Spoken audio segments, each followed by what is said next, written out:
Betsy and Thomas here for the American Intelligence Media. In a previous audio, that is, Thomas and I looked over the Satoshi Nakamoto big reveal, and we were looking at part 1, and then later today part 2 was going to be revealed, followed the next day by part 3.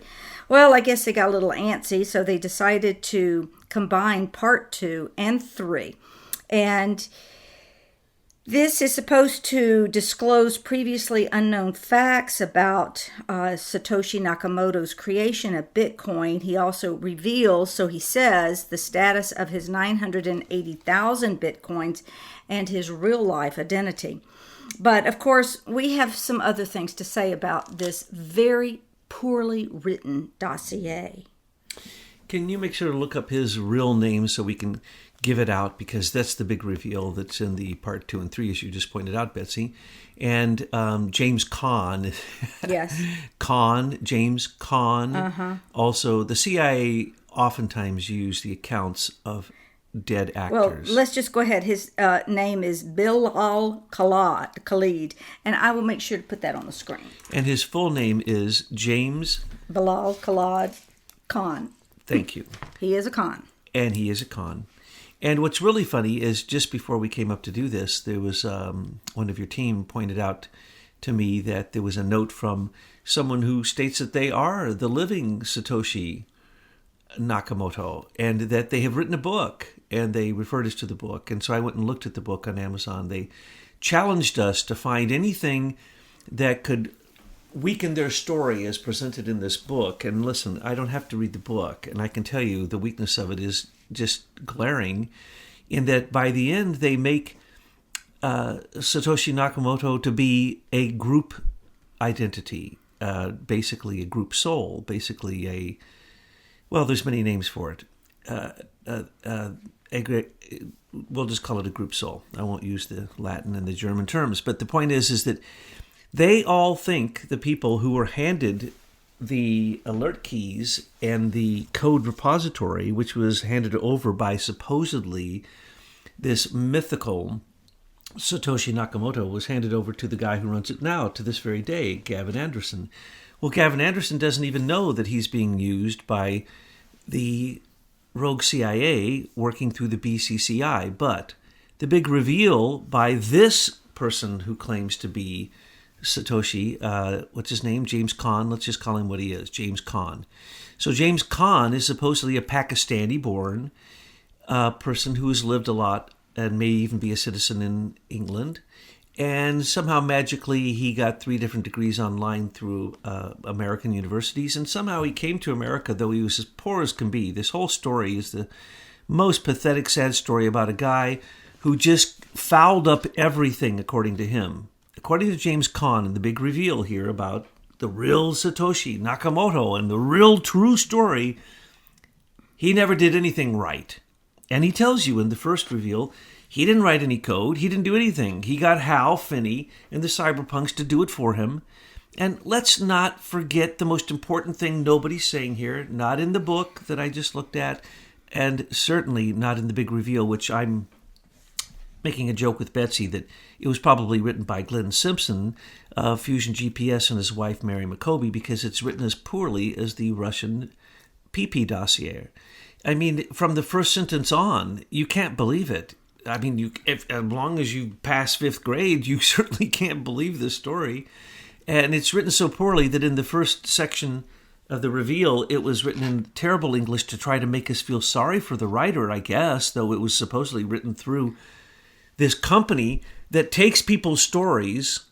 And Whoa, it doesn't have a track record. This company with this website has no other blog on it except for this one. It's called Ivy McClemore, and they claim that they're this big outfit on Madison Avenue. Well, it's just bogus.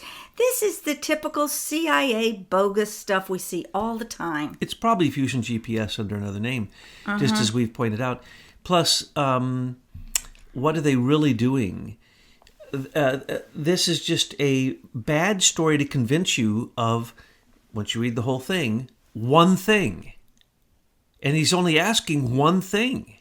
And that's that you help him restore a Bitcoin to the original idea that he came up with, which was to restore the integrity of the worst CIA, well-known, prosecuted Pakistani bank, BCCI. He wants to restore the honor of BCCI. Because why? As we told you in the last video, he is basically trying to say that he, James Kahn, who is at the bottom of the registry for BCCI, actually the BCCI.net, which we are basically being told that that's really the new Bitcoin, that he's going to transform Bitcoin somehow. We don't know how, but he's going to come back and just like he did the first time with his brilliant, fantastic idea, which is a lie.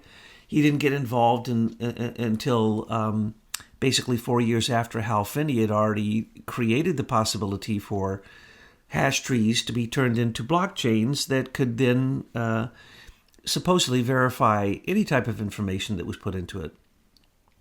Well, we hear in the first reveal and then the second and third reveal that were together that again, this James Kahn, who says he was the original Satoshi, says that he really just tried to get away from it because he lost all 980,000 coins that he had earned as the first person who created it and as the first person who created the Genesis block, which was the first transactions that ever happened with Bitcoin, and that he was the first miner of that Genesis block. Okay? Now, you can do the math if you want. I did the math, and it is impossible. He couldn't have earned 980. It doesn't take much math. Well, what I find very confusing is that in this narrative, as he describes how he conceived of this, he talks about numerology and astrology. And I'm going, oh my gosh, I do not want a financial system in the blockchain or wherever where the inventor is using numerology and astrology to do it. Well, actually, that is preschool numerology. Yeah. It's so basic that on the first page of any book of numerology, it will go beyond that. And then his definitions of some of the numbers are absolutely out to lunch. And then he basically just makes up numbers so that he can verify dates that he started supposedly these things. And that's supposed to prove to you that he started them, that the first domain was started on that date because he chose it numerologically in relationship to his fake name, which... Sorry, but in this reveal, let's call it reveal 1 and reveal 2. Remember, 2 is 2 and 3. He says Hal Finney gave him that name. Hal Finney knew Dorian Satoshi Nakamoto, who lived down the street and was a friend of his, and that's where the name came from. And then in the second reveal, after saying he came up with it through numerology, he says, no, Hal Finney gave it to him.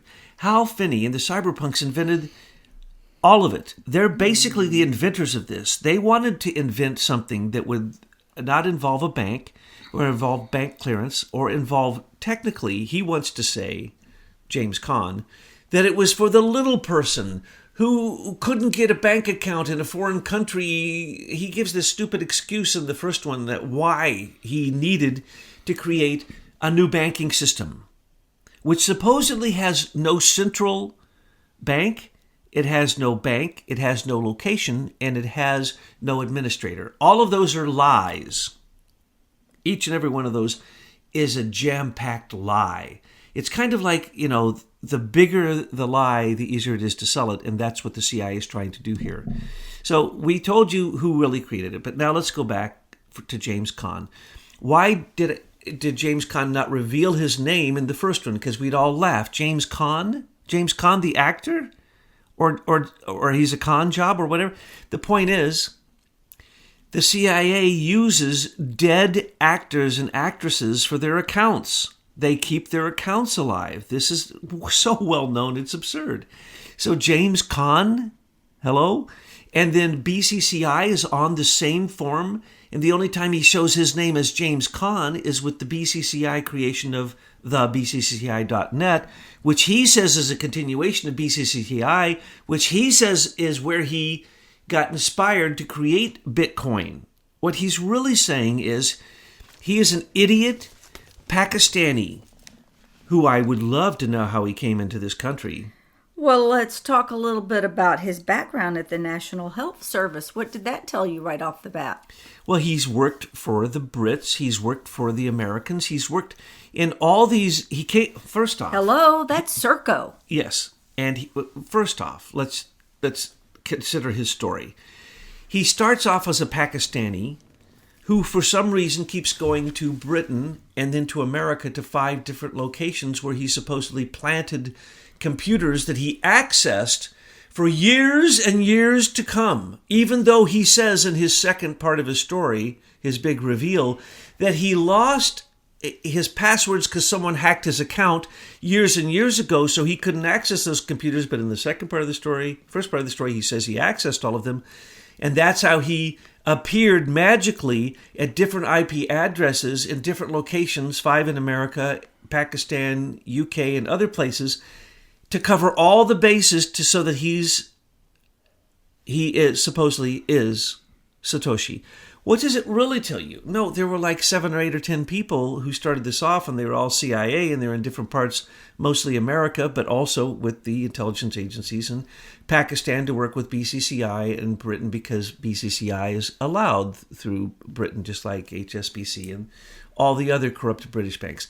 So, he's a Pakistani who supposedly, just out of the blue, contacts Hal Finney and says, I noticed that you were able to do this magical thing and get the first absolute verified, basically, the way that it's a cryptological hash tree, but it's a blockchain that can be used for verification. If the first and every single block after that is completely verified, and the first one has to be so purified, it's called the Genesis block, right? So he supposedly didn't invent the Genesis block or anything of that.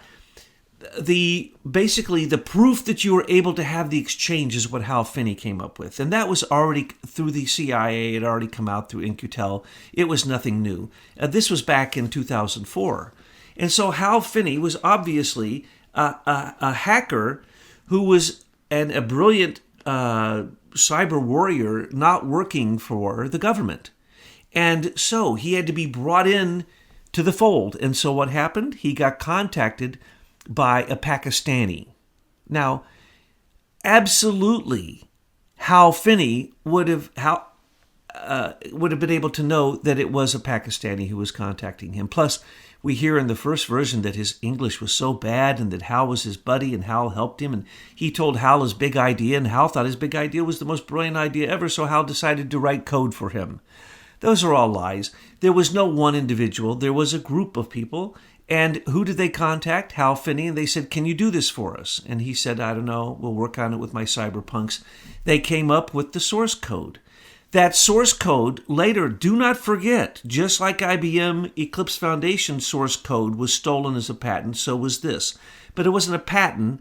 It was the IP. It was the, what does Michael call it? The trade secrets. It was the intellectual property that Hal was creating for the CIA agents unknowingly, being told it was going to be something that saved the world and stopped central banks and there'd be no central administrator. But wait, hold it.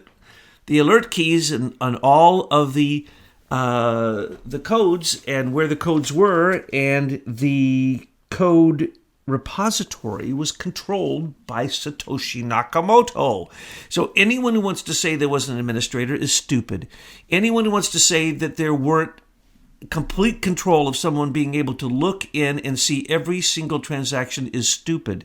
Anyone who says, and that's the reason I said from the beginning, this cannot be. And if you go to the top people in the world, they'll tell you it's a scam. There was never any money. It was fake. And it started off with dark money. And we know that. Hundreds of millions. $700 million in dark money was the first money spent on Bitcoin. Okay? But the first transaction was 10,000 Bitcoin for 2 pizzas from Papa John's.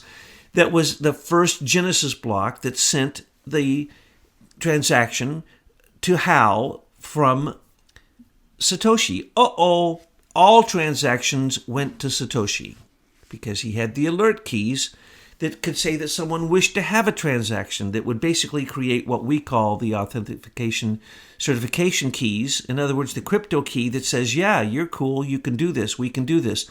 I can prove that I have in that block the money, and you can prove that you own that money or whatever, and we're going to pay it out, and we're going to do it, and we're going to do it absolutely verified. It took years after that for Bitcoin to really get going. And during that time, Satoshi disappeared, and it was handed over to Hal mostly, and a few communications from Satoshi, sometimes in one language or another, in bad English, from Pakistan, from Israel, from America, from Britain, you name it. People all over the place contacting Hal and the cyberpunks, and so they thought it was a collective, a group of people, and that's really what it was. So, in the end, when Satoshi, after Hal died, gave the full keys over to Gavin, as well as where they kept the codes, in other words, where the server banks were, where the code repository was, where the alert keys were being controlled, in other words, the central bank of Bitcoin, was in fact in the hands of this collective. Hal didn't know that, so when he wrote the code and gave it out to the world as open source, and so did the cyberpunks, remember, Satoshi wrote none of that code. And in this James Caan reveal, it says he didn't know. Later, he learned about it, and he got jobs in America. How did he get to America being a Pakistani, coming through Britain? Oh, I can tell you that. That was a lottery, just like Imran Awan, just like all the Pakistani intelligence agencies who come out of Pakistan, and particularly representing the BCCI.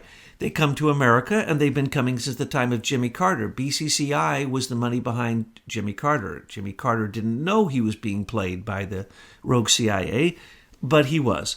So Satoshi, James Caan, had to say that the BCCI.net was going to be the new Bitcoin. So that's what's being said. James Caan, Satoshi, says that James Caan, the con artist, is going to create a new Bitcoin to make up for all of the ills of bad Bitcoin. But he also says he has no money. He also says that 4 or 5 times in his life since then, the reason that he dropped out of contact was because he lost the coins. Okay, you can't lose the coins when you're the guy who invented them.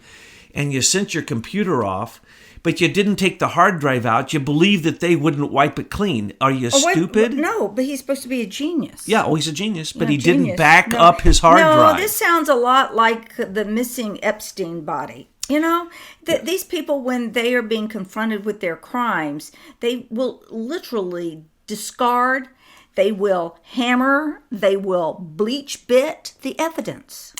Well, this is just like Who's Q?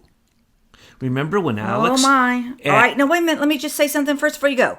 Because everybody's going to be screaming about Bitcoin. We don't care if you hold Bitcoin. We don't care if you hold it until it reaches $1 million or if it crashes. We're giving you our opinion about it since a year or so ago. We were talking about Bitcoin, and now it has arisen again in this form, and we want to let our audience know where we are in our thinking about it. So this is not to bash Bitcoin. If that's a great experience for you, go for it. And as far as Q goes, we'll get the Q bashing. I don't care if you're a Q supporter or not. We are so beyond that now. Well, the point is they want to know who Q is. Some say it's the CIA. Some say it was friends of Jerome Corsi and Alex, and some say it was Cicada 3301. Well, it was all of the above. And that's the point. And so, what is Bitcoin? Bitcoin was created out of nothing to see what could happen. It was an experiment. It was like the dark net. And what happened with the dark net? It became the home of criminals because they were too stupid to understand that there was a back door in everything and that the government was keeping track of all of it. So what happened? They got the criminals there by luring them in with government-owned pedophilia sites, thousands of the sites. So the biggest pedophilia on the internet was put out by our U.S. government as an entrapment for dirty money, and anybody who wanted to buy into pedophilia, they would use a credit card or they would use some type of secure transfer, which is what we're talking about with Bitcoin. And that's the reason Facebook, one of the reasons Facebook was going to have a Bitcoin from the beginning, so that they could track the evil. So they were going to have a cryptocurrency. Yes, Libra, whatever you want to call it. Well, I don't know what it was called back then, Right. but now it was reinvented and called Libra. We call it Libra 666 because of those three little wavy numbers. And it's straight up, a mark of the beast. We call it mark of the Zucker beast. So the internet was used as a way to entrap people, particularly in the dark net. And so Bitcoin, when it first really started getting popular, and in a matter of a few years was hundreds of millions, $700 million in Bitcoin was exchanged on the dark net. Okay, so that's where the real money went down to begin with, before the banks got in and started making sure everybody had to pay their taxes on it, before the coin exchanges started being hit by the government and being looked at because they were pieces of junk. 750,000 coins came up missing from one coin exchange. You have $450 million worth of hacking from one single hacking on one day of two crypto coins. Now, the point is, Bitcoin was the excuse to come out with a source code that was free, open source, because supposedly the cyberpunks and HAL gave it to the world. And then all these other crypto coins came out of that. They used the same exact source code. Why? Because it was created by the CIA. And every single one of these crypto coins are being monitored by not only the rogue CIA, but the CIA in America and the FBI, especially counterintelligence. The whole thing is a counterintelligence operation, just like Facebook. It was, what was it called? LifeLog. And then from one day to the next, when they got the code stolen from Leader Technology, it became Facebook. Same thing. What you call Google was Memex. What you call your own personal profile that you can make with Google and or with Facebook, that was called Total Information Awareness or Marina or all these different names. They change them all the time. We've already revealed all of these things to everyone if you go back and look at our intelligence reports. The point is, we told you from the beginning it has to be the CIA because there's no money there. We told you from the beginning that they're going to drive it up as high as they can, and that's the reason John McAfee, who before he was with McAfee and Associates was with Lockheed Martin with their intelligence group, Bose Allen Hamilton, their intelligence group. He had his own intelligence group just before McAfee antivirus. That antivirus wasn't an antivirus. It was a backdoor into all of your programs. He says that. He says it's the worst program ever written. He's ashamed of it now that he's turned on them.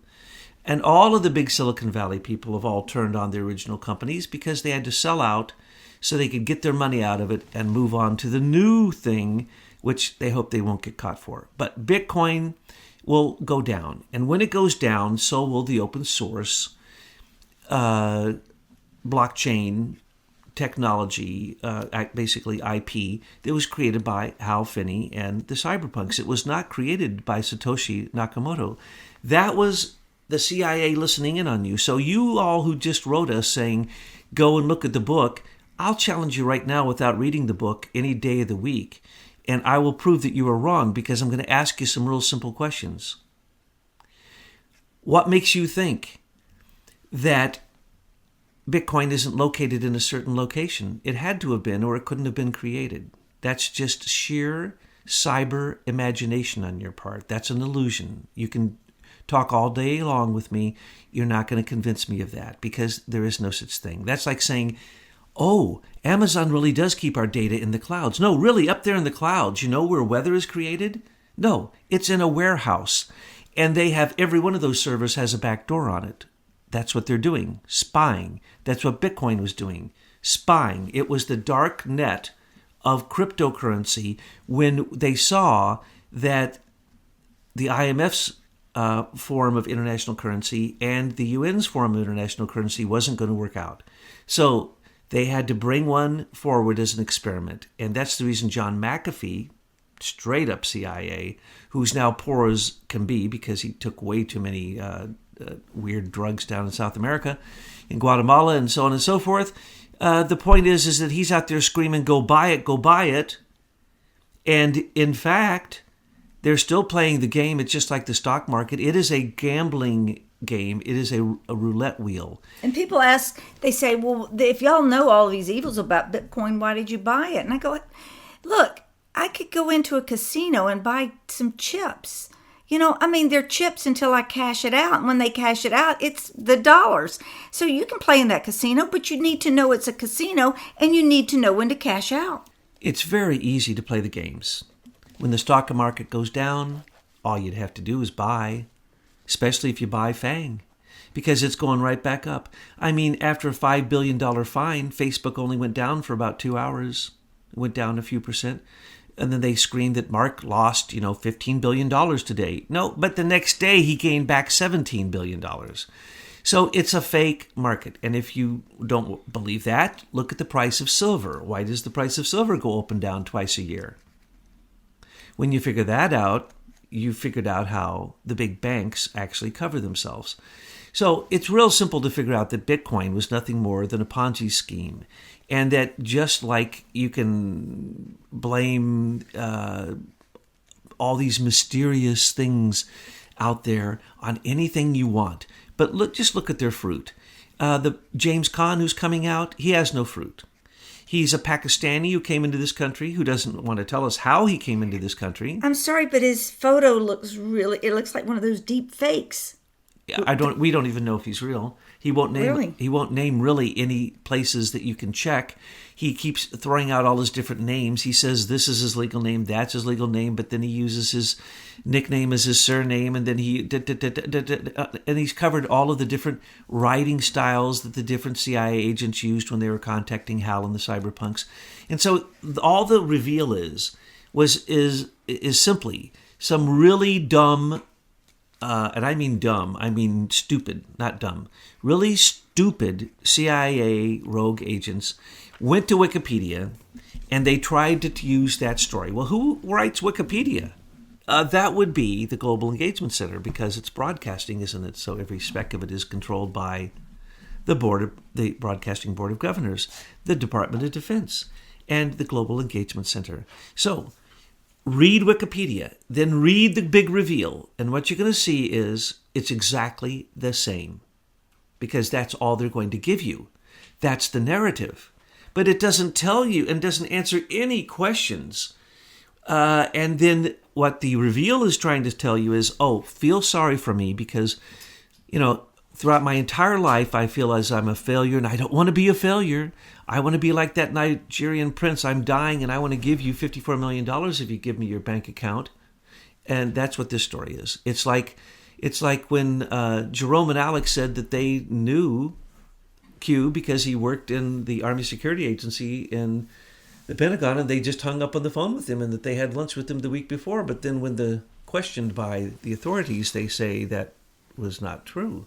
Well, everybody wants to know the secret stuff, and that's the reason we came across this book on Amazon, because these people. So here I'm saying to the people who say they are the collective and that we are all Satoshi Nakamoto, no, I'm not, and no, you're not, because Satoshi is the rogue CIA who worked with BCCI and created Optech.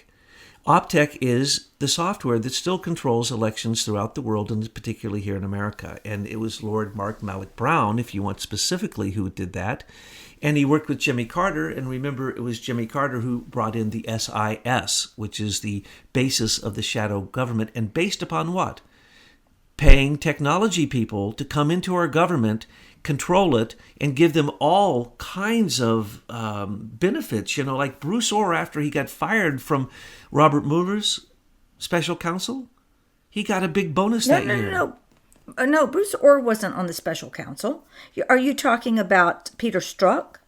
No, Bruce Orr was on the special counsel? He got kicked off because of his wife's association with... Well, it must have been early on then. Wow. Bruce was the coordinator. This is just so egregious. It's disgusting. It's so disgusting that... They're the people who handled it. Who handled it first? Andrew Weissman. Nellie Orr had a desk at the DOJ. Don't even get me started. The whole Robert Mueller investigation was the most corrupt thing in U.S. history. She's probably doing Fusion GPS right there in the DOJ. I believe this document of the reveal of Satoshi was written by Fusion GPS. It's the same exact style. First style, That was Glenn Simpson insisting on his way of doing it. Maybe they got some help from one of those fancy lawyers up there at Perkins Coie to help them write, so it's actually better than what it would have been. Well, they should have called in Cody Shearer, and they should have got Blumenthal's input and Hillary's input, because you can see the two styles in the Russian PP dossier, and they are the styles of Glenn Simpson and Mary McCoby. And remember, she said, never discredit him. He wrote it all. So when we're talking about Bitcoin, it was written, this reveal was written probably by the same type of at least intelligence, if not by the same people. And as I've often pointed out, if you could see the bank account of Fusion GPS, you would see the corruption of America, and you would see who to go after and who to arrest. Bill Barr. Now, Bitcoin, what's going to happen with it? Here in the story, the only takeaway is, feel sorry for me, James Caan, and all of my lying about numerology and astrology and cryptology. He doesn't know anything, and he proves it in what he's written. And what does he say? Please, I would thank the person from now until forever if you could help me recover my 980,000 Bitcoins that I got from mining the Genesis block, from mining one block that, as far as I know, had very few transactions, and I could make fun of those transactions, but I already have. So the deal is, James Caan is representing the rogue CIA. They're trying to cash out just like Peter Thiel cashed out, just like McAfee cashed out, just like Eric Schmidt cashed out, just like Mark Zuckerberg, just like Sheryl Sandberg, just like Larry Summers. All of the evil ones, they all cashed out. And so they need to cash out a Bitcoin, all right?